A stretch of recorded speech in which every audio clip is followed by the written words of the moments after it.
Hey, Brent from Stevens Tractor. Here in South Louisiana, it usually stays pretty warm. We had a temperature of 39 degrees this morning, but we're gonna just take this opportunity to, with spring gardening coming up, try to get our equipment ready. We'll be hooking up to the tiller today and just kind of going over with you a few things you might want to look at and service on your equipment before you start the gardening. A little bit later on, probably 2 or 3 weeks from now, we're going to get in there and start tilling up some ground, building some rows, get our early stuff in. So stick with us. We're going to get all hooked up.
The tractor.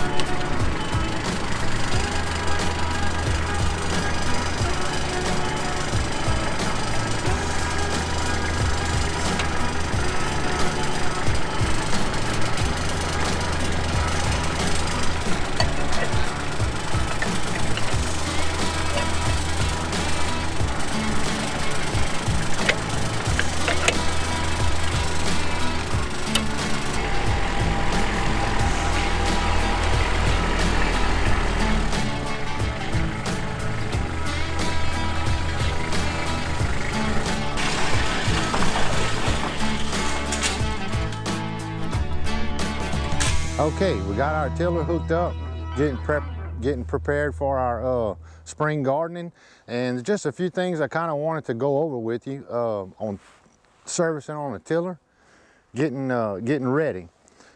Things I like to look for in service on all you tillers, chain drive and gear drive. There's a cover on the side, and there is oil in that cover. There's a sight glass right here on the side for you to be able to tell oil level. Your oil level should be within the range of this sight glass. If you can't see it very well, you can take the plug out, and if you have oil coming out, you're good. If you don't, you definitely need to fill it from the fill hole at the upper part of the cover. All these tillers may be a little bit different in design, but they all basically carry the same principle. Other things that need to be done on a tiller, you got a U-joint on both sides of your drive line. They actually have grease alamites on these U-joints that need to be greased on both sides. One thing I also like to do on my tiller is check my slip clutch. Again, this thing's been sitting out in the weather all last fall and early through the winter time. Sometimes the clutches in here have a tendency to stick. If you'd like a little more information on how to check this, please contact us at Stevens Tractor.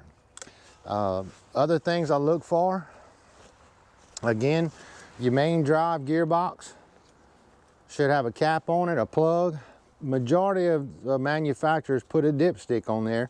So if you take this plug out, they should have a dipstick on there to check the oil level on your tiller. Myself personally, while I'm doing my inspections on my tiller, I kind of look around for areas that I may have oil leaks, things that might need to be tended to. There are seals on the bottom on the roller shaft and on the side cover here.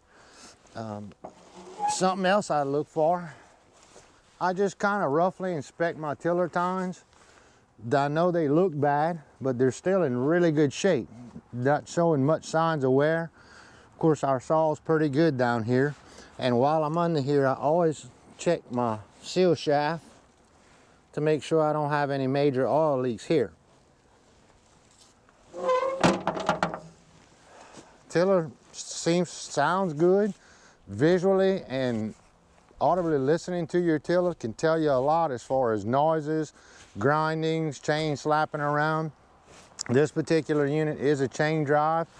Been wanting to upgrade, but it's been such a good one, I haven't had any problems with it, so I'm gonna run it till it breaks.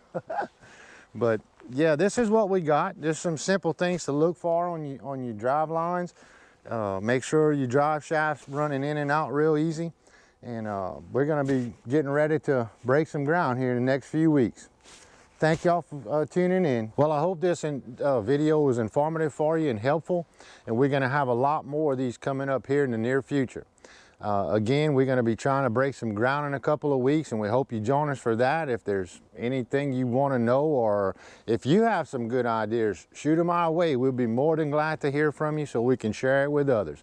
We would like for you to like us on Facebook and Instagram. You can subscribe to our YouTube channel where you'll be able to see a lot more videos there. Give us a Google review. We'd love to hear feedback from our customers.